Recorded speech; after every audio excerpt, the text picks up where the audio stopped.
wetenskapklas. Alright, vir vandag het ons 'n lekker eksperiment kinders wat ons gaan doen. Ons gaan leer van die graafmasjien. Nee man, dis die van der graafmasjien. Kyk hierso, kyk hierso, kyk hierso. Okay. Nee. Sal die eerste ou van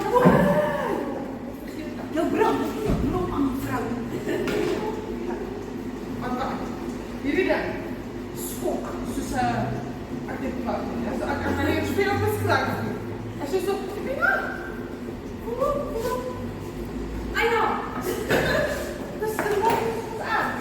Die stoom, dit stoom sy ding af, man. nee man, dis 'n ketel. Dis 'n ketel. Ja, nee, dit gaan nie werk vir my nie. Dit gaan nie vir my werk nie.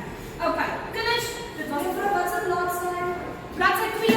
Ons gaan nou kyk hoe Newton sy kragte gaan bereken. Meneer Lies, ek het ook vir jou bladsy 2. Belangrik, kinders, ons moet eers die blokmetode volg. Die blokmetode moet ons 'n vertikale komponent en 'n horisontale komponent kry. So, wanneer ons vertikaal gebruik ons sin maar ons horisontaal gebruik ons baie van tafel. Wanneer jy die sinkomponent bereken, gaan jy die onsekere krag kry. Dan wanneer jy die horisontale komponent bereken, gaan jy die helpkrag kry.